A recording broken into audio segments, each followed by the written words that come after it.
Recently, I've heard a lot of anecdotal comments regarding there's a contingent in the Pentagon throughout the decades, actually, and up to now, that they're very conservative religious people, and that's part of the reason why some of this why it's been so difficult to get the government to admit that the truth about the extraterrestrial presence here on Earth. I could see that. I mean, if your religion claims that there's no such thing as any other intelligent life throughout the universe, right? If you're some far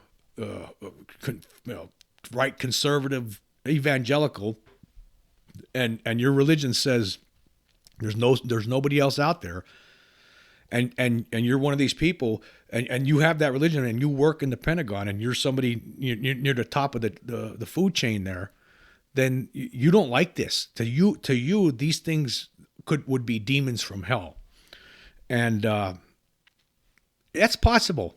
That could be one of the reasons. I've heard this on different podcasts recently, and there's been things I've been reading. Again, it's all anecdotal.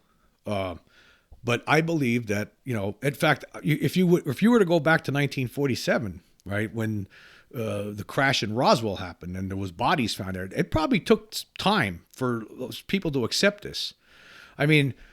I've talked about this before. There was this Project Sign that, the government initiated this effort to, come up with an explanation for UFOs, and there was this Project Sign that was and they came up with an estimate of the situation, and the estimate concluded that that it was extraterrestrial, that these things were interplanetary that were coming here. And we know this because this was, people, even though the estimate of the situation, the document itself has, it's never been made public. We've never seen it. For all we know, it could have been destroyed, right?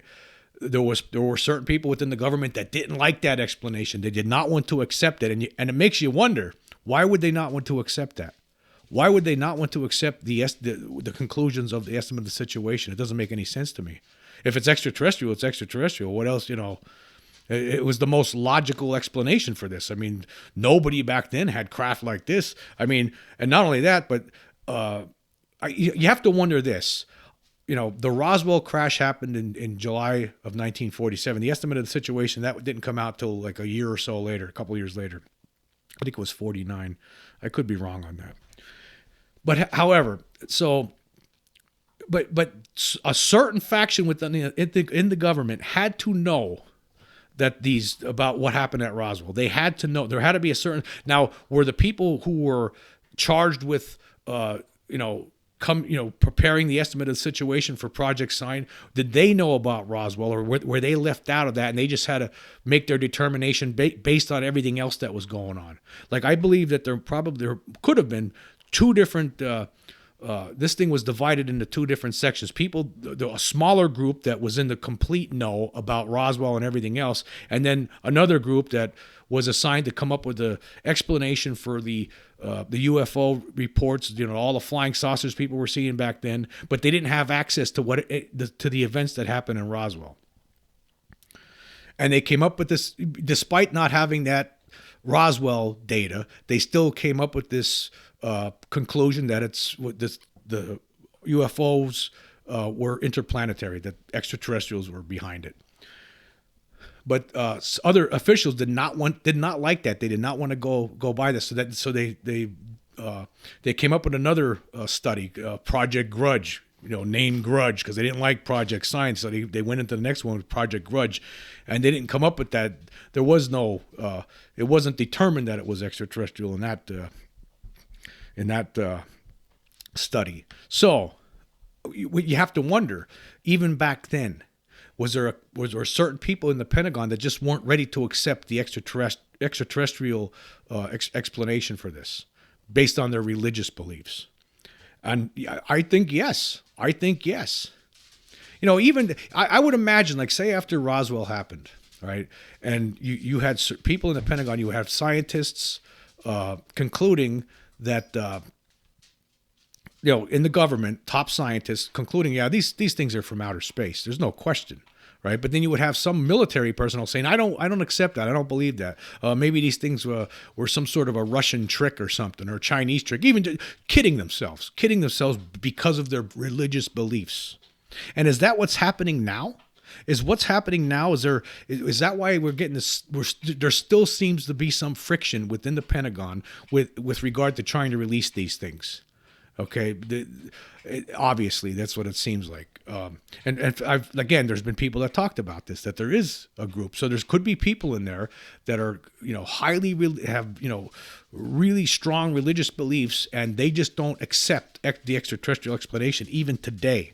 And so that's why they're hesitant in releasing this information. Again, this is all pure speculation. However, recently I talked in one of my podcasts about this 1897 Aurora, Texas UFO crash. It showed up. There was articles in two different newspapers back then about this. They weren't big articles; they were small articles. And it's just amazing that it never got any more traction beyond those two newspapers in Texas. Okay. Now, of course, I'm sure many of you out there are familiar with this this alleged crash of a object in 1897. It was during this wave of that were all over the country, where people were seeing these airships flying around, and then apparently one of them crashed one day in Aurora, Texas, in 1897, and some people later, like years later, like when some UFO investigators started looking into this in the 1970s, some people from this town said, "Oh, it was a hoax," but then there were other people who said, "No, it wasn't a hoax." In fact, there was one guy that actually said he saw the thing before it crashed.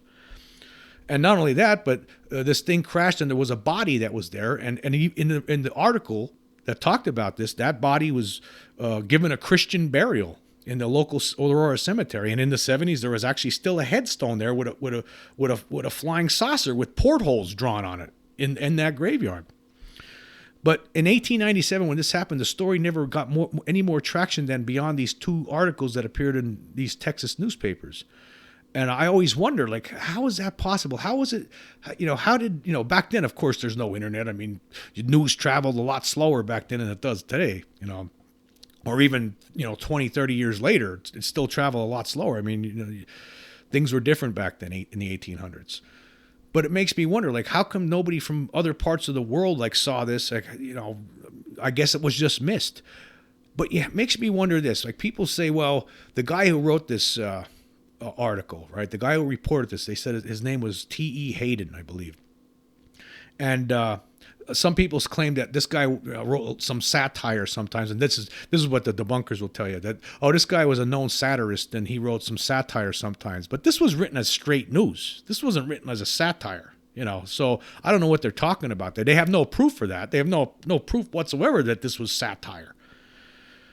But they make that statement anyhow because they don't know what else to say.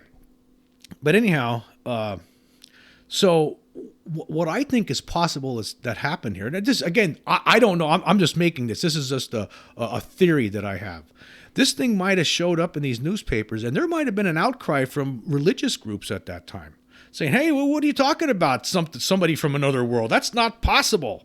There's nobody from other worlds. We're human beings. God only made us, and that's it.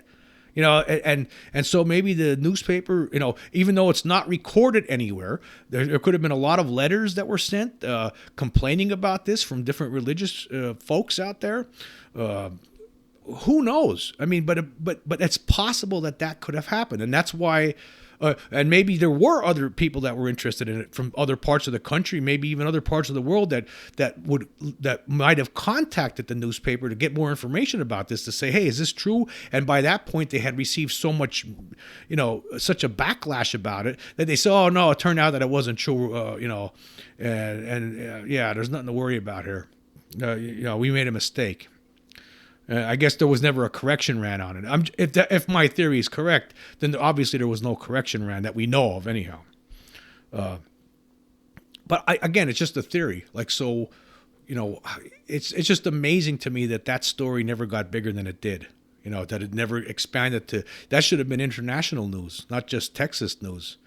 If something, one of these airships that everyone was talking about crashed, and the being that was in there was described as not of this world, right? And that there was writing on some sort of paper-like material that was hieroglyphics that nobody could read, right? To me, that says alien, extraterrestrial. That's what it is. And then they buried the body and some of the metal from this craft in this local cemetery. But yet, that's the end of the story. Until the 70s, when some UFO researchers found out about it and started digging into it themselves. Unfortunately, nothing ever happened. And, these people in the 70s wanted to dig up that grave, and but then the local townspeople wouldn't let them, and then a couple weeks later, somebody went in there anyway and stole the stuff. And people suspect it was the government, that they stuck tubes in the ground and sucked up the metal that was there, and probably the remains of the being that could have proved everything. Who knows? Some people suspect it was the government that did that. In fact, one of the UFO researchers from 1973 suspected that. However, I guess, again, my theory is, it's just a theory. Doesn't make me right. Okay, I am not. I'm just giving this as what might have happened here. What might have happened is there could have been a backlash from Christian evangelicals, evangelical Christians, who thought this was, who found this preposterous, and it angered them. That, hey, what are you talking about? Not an inhabitant of this world. That's not true. That can't be true. That's impossible. So so they might have contacted the paper, and the paper might have killed the story. They might have told other newspapers that might have contacted them, or other officials, or other people, that government officials from all over the world, anybody that might have contacted them. They might have said, "Oh, that story was a hoax. It wasn't true." Again, there's no proof of this. I'm just throwing that out as a theory because, again, it doesn't really make sense that it never went beyond those two newspapers. But, and that brings me back to what's going on today. There could be people within the government who just can't accept the extraterrestrial explanation because of their religious beliefs. And there is, there's some anecdotal evidence out there with regard to this. And this could be going on for decades. Different people in charge, and some of them are like, hey, I believe this, and this, and I just don't see how this is extraterrestrials, and I don't think we should make this public because a lot of people aren't going to like that.